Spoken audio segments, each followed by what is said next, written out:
अस्सलाम वालेकुम। Welcome to agenda series. मैं हूं ग्लेन सिमल। बड़ी देर के बाद आपके साथ इस तरह से बात हुई है। द रीज़न इज़ के I have been very busy with the ongoing session FIA का बैच जो कि चल रहा है और अल्हम्दुलिल्लाह वो बहुत अच्छा जा रहा है। और उसी की प्रिपरेशन और उनके टेस्ट वगैरह बनाने में, उनको पढ़ाने में मैं ज़्यादा बिजी था। यही वजह है कि आपको बहुत ज़्यादा मैथ्स की वीडियोस मिल रही थी। तो कुछ लोगों का कहना था जी कि करंट अफेयर्स की वीडियोस पोस्ट करें। करंट अफेयर्स जो मई जून जुलाई के रहते हैं हमारे, वो भी कवर करवा दें। सो मई और जून के तो मैं आपको कवर करवा दूंगा। जुलाई जब ख़त्म होगा उसके बाद उसको कंपाइल किया जाएगा। इसी तरह से अभी हम पाक एमसीक्यूज से करेंगे। आज आपको पाक एमसीक्यूज की मई की फ़ाइल मिल जाएगी, मई के एमसीक्यूज मिल जाएंगे, लेक्चर पूरा मिल जाएगा। और इससे अगली वीडियो में आपको जून के भी मिल जाएंगे। और अगर टाइम हुआ तो हम वर्ल्ड टाइम्स के भी एमसीक्यूज कवर करेंगे इंशाल्लाह, जनवरी से लेकर जून तक या जुलाई तक में भी। that depends on the time we have at our hands, but for today let us get into the May MCQs। हाँ, एक और चीज़ है कि क्योंकि आपको मेरे ये काले हल्के नज़र आ रहे होंगे, थोड़ा बहुत शायद लाइटिंग में इतने ज़्यादा ना नज़र आते हो। So I have been stressing a lot, putting a lot of stress on my eyes due to a lot of work being on laptop and mobile phone. So the thing is कि अब आपको ज़रा मेरी जो शक्ल है वो कुछ इस तरह से नज़र आया करेगी, क्योंकि ये मेरी मजबूरी बन गई। मे बी ये ऐनक कल को चेंज हो जाए, लेकिन मैं कोशिश करूँगा ज़्यादा देर ऐनक लगा के लैपटॉप यूज़ करूँ। आप लोगों के लिए बेहतर है, अगर आप ज़्यादा लैपटॉप यूज़ करते हैं तो you should have the glasses for the laptop, specially जो ब्लू लाइट है उसको फिल्टर करते हैं। Let us get into the video. We have May 2023 MCQs here. Who is the current batting coach of Pakistan's national cricket team? Pakistan की national cricket team का batting coach कौन है जनाब? ठीक है, एंड्रू पटिक साहब हैं जी। पटिक है या पैटिक है, that does not matter. Important thing is कि मिकी आर्थर अब आपके कोच नहीं है। ये बैटिंग कोच की यहाँ बात हो रही है, तो बैटिंग कोच आप एंड्रू पटिक लगाएंगे। ठीक है जी। Who is the current team director of Pakistan national men's cricket team? तो मिकी आर्थर साहब जनाब इस वक्त पाकिस्तान की नेशनल मेंस क्रिकेट टीम जो है उसके टीम करंट टीम डायरेक्टर है। ठीक है जी। इसी तरह what is the punishment for contempt of Majlis Shura? Parliament जो है उसकी कंटेम्प्ट की कितनी है? जस्ट खैर, यहाँ से फाइल थोड़ी सी ऊपर नीचे हो गई है, I don't know why, but इसका आंसर था 6 मंथ्स इम्प्रिजनमेंट और आई थिंक 1 मिलियन फाइन। मैं मज़ीद आपको क्लियर कर दूंगा, इसको ज़रा एक दफ़ा आप खुद भी देख लीजिएगा। पाक एमसीक्यू से ही हमने भी कंपाइल किया हुआ है। और who is the current head coach of Pakistan cricket team? Grant Bradburn जो है, he is the current head coach of Pakistan cricket team. Who is the current head coach? ये सेम आ गया। फिर है जी, who became the first Pakistani to summit Mount Everest without the support of supplemental oxygen on 14 May 2023? तो साजिद अली सतपारा साहब जो हैं, he is the first Pakistani to summit Mount Everest without the support of supplemental oxygen. Supplemental oxygen basically लेके जाते हैं, क्योंकि जैसे जैसे आप पहाड़ की बुलंदी पर पहुंचते जाते हैं तो एटमॉस्फेरिक प्रेशर जो है वो लो होना शुरू हो जाता है, जिसकी वजह से उसमें ऑक्सीजन भी कम मिलती है आपको। सो आपको सांस लेने में दुश्वारी पैदा होती है। तो सप्लीमेंटल ऑक्सीजन यूजुअली क्लाइंबर्स जो हैं वो साथ लेके जाते हैं, लेकिन अगर आप ज़्यादा एक्सपर्ट हैं या if you have properly acclimatised yourself to the changed conditions, तो आप उसके बगैर भी जा सकते हैं, जैसा कि साजिद अली सतपारा साहब ने किया है। इसमें आपने इसकी डेट भी याद रखनी है। और माउंट एवरेस्ट को सबमिट किया है जनाब साजिद अली सतपारा साहब ने। और इनके बाद किसने सबमिट किया है, या फिर शहरोज काशिफ के बारे में भी खैर एमसीक्यूज आते रहते हैं, उन्होंने आई थिंक माउंट अन्नपूर्णा था उसको सबमिट किया है विदाउट सप्लीमेंटल ऑक्सीजन। नेक्स्ट चलते हैं जी, who became the second Pakistani women to climb Mount Everest? तो पहले एक खातून जो है वो माउंट एवरेस्ट को ऑलरेडी सबमिट कर चुके हैं, लेकिन who is the second Pakistani women जिसने सबमिट किया है माउंट एवरेस्ट को? Naila Kiani is the right answer. When Prime Minister Imran Khan was arrested from inside the High Court in Islamabad by National Accountability Bureau on the charges of corruption in connection with the Al Qatar University Trust? तो 9 मई को उनको गिरफ्तार किया गया था, जब I think rangers ने गिरफ्तार किया था, और नैब ने कहा था कि हमने गिरफ्तार करवाया है व्हाट्सएवर। और उसके बाद की एपिसोड आपको बेहतर पता है कि बहुत ज़्यादा बर्निंग हुई पूरे पाकिस्तान में, और बिल्डिंग्स तबाह की गई, और उसके बाद मज़ीद फिर अरेस्ट वगैरह एंड ऑल दैट। खैर वो पॉलिटिकल इशू है, आपकी पॉलिटिकल अफिलिएशन हो सकता है इमरान खान के साथ हो, किसी और की PMLN के साथ है, किसी और की डायरेक्टली इस्टेब्लिशमेंट के साथ है, तो हम उसमें नहीं जाएंगे। For which case, former Pakistani Prime Minister Imran Khan was arrested at Islamabad High Court। तो अलकादिर यूनिवर्सिटी ट्रस्ट जो है, इस केस में उनको गिरफ्तार किया गया। बेसिकली ये वही 140 मिलियन पाउंड है, या पता नहीं 400 मिलियन पाउंड का जो केस है, वो यही है कि अलकादिर यूनिवर्सिटी ट्रस्ट बनाया गया कि उसके लिए पैसे मंगवाए जा रहे हैं, या उसके लिए पैसे हैं, लेकिन एक्चुअली वो पैसे जो है इमरान खान, उसकी काबीना या उसके जो नज़दीक के लोग हैं, उन्होंने खुद खा लिए थे। Which country hosted fifth China Afghanistan Pakistan Foreign Ministers Dialogue? तो पाकिस्तान ने जनाब fifth China Afghanistan Pakistan foreign ministers dialogue जो है उसको होस्ट किया था। According to World Press Freedom Index, on which position did Pakistan rank in 2022? तो ये 2022 का रैंक है, जो कि जिसमें पाकिस्तान आया है जी 157 नंबर पे। प्रेस फ्रीडम इंडेक्स की बात हो रही है जी, ठीक है, press freedom index.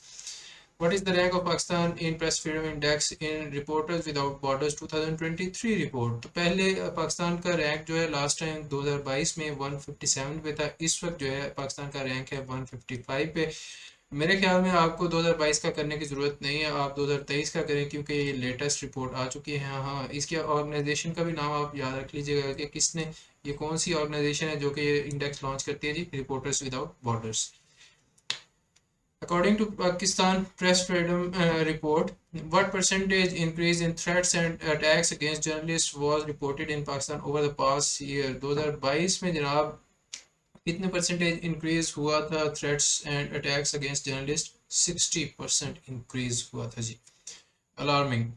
After how many years has the foreign minister of Pakistan visited India? तो Pakistan prime minister foreign minister जो है कितनी देर बाद इंडिया गए हैं? वो है जनाब 12 साल बाद, यानी कि 2023 में गए हैं। तो लास्ट टाइम 2011 में गए थे, जबकि आसिफ अली जरदारी साहब की हुकूमत थी, APP की हुकूमत थी लास्ट टाइम, उस वक्त वो इंडिया गए थे।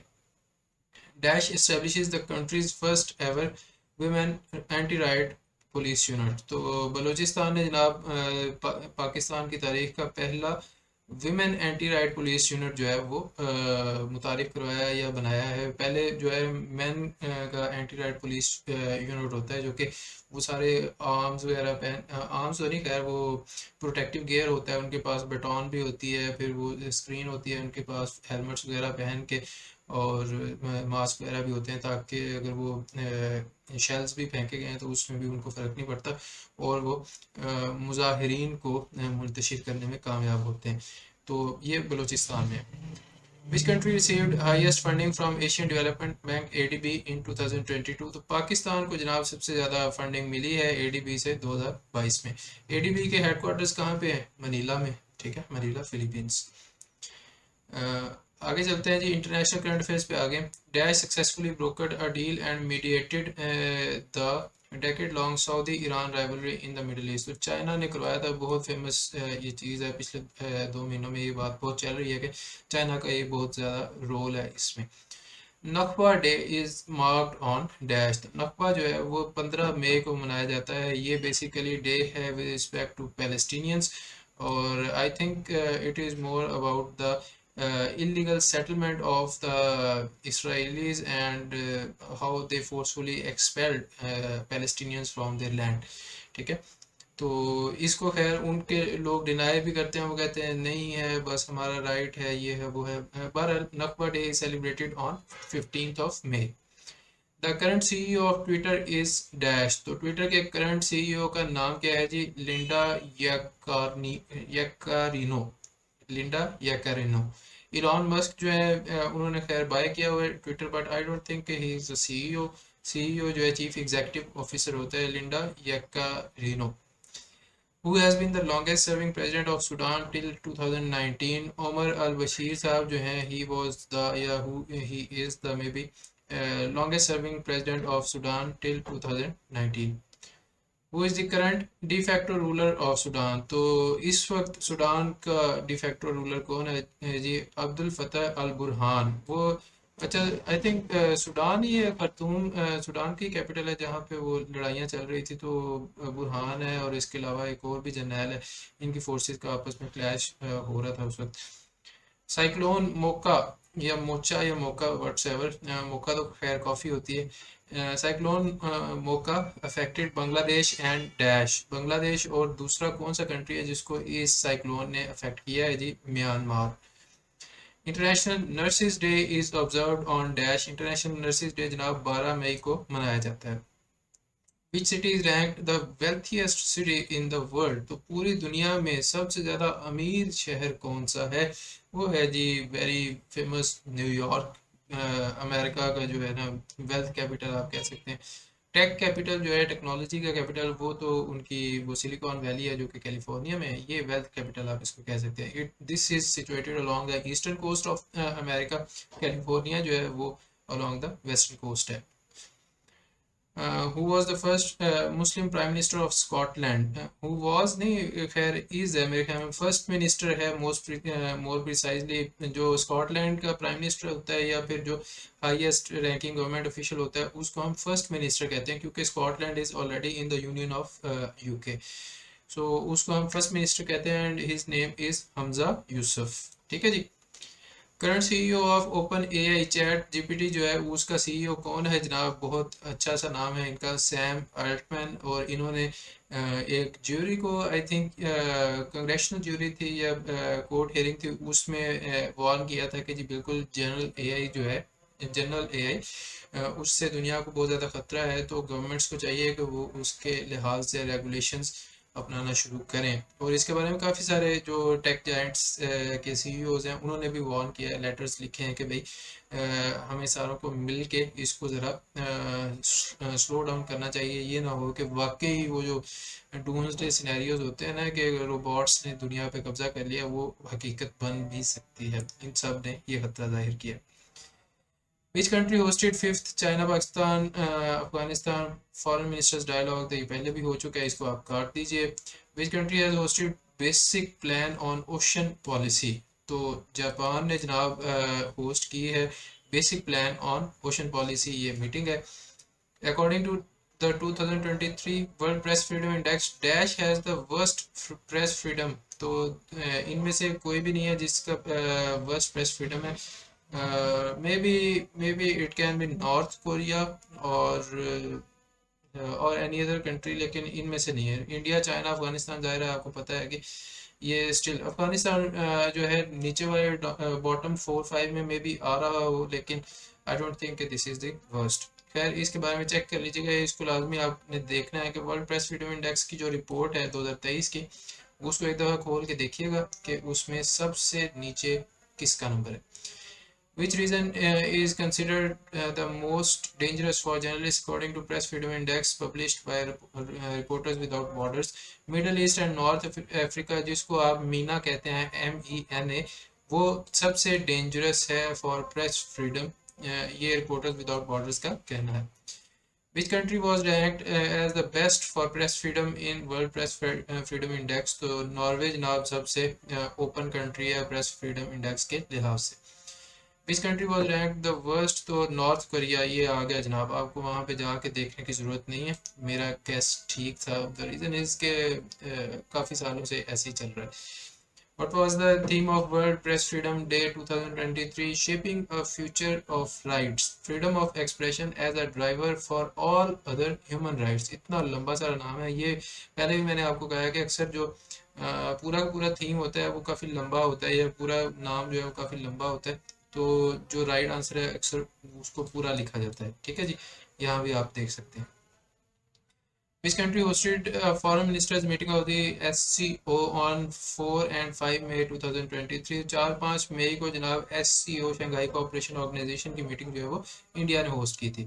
Which country has recently closed its last 3 nuclear reactors? तो इस आखिरी 3 जो न्यूक्लियर रिएक्टर्स थे वो भी बंद कर दिए जनाब जर्मनी ने।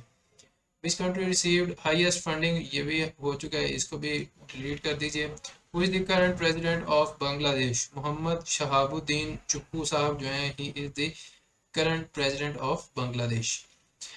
और लास्ट भी है, who is the current prime minister of Italy? तो Giorgia Meloni, she is right wing politician I think. इससे पहले कौन थे, ज्यूसेप्पे कॉन्ते थे या कौन थे, आई डोंट नो। हाँ, ये पहले थे आई थिंक, लेकिन इनके बाद जो है Giorgia Meloni, she came in I think September और अक्टूबर लास्ट ईयर, ये कंफर्म आप कर लीजिएगा। खैर ये थे जी पाक एमसीक्यूज से मई 2023 के MCQs. I hope that you find them helpful, और मेरी आवाज़ कहीं ना कहीं आपके कानों में गूंज रही हो जब आप ये एमसीक्यूज लगा रहे हो। मज़ीद वीडियोस के लिए और मज़ीद हेल्पफुल स्टफ़ के लिए चैनल को आप सब्सक्राइब कर लें, एंड अपने दोस्तों को भी शेयर कीजिए। And thanks a lot for all of to all of you for your support. हम 3000 सब्सक्राइबर्स जो हैं क्रॉस कर चुके हैं। अब हमारा अगला मिशन है 5000 सब्सक्राइबर्स का, तो सब्सक्राइब करना ना भूलिएगा। I will see you in the next video, तब तक के लिए टेक केयर, अल्लाह हाफिज़।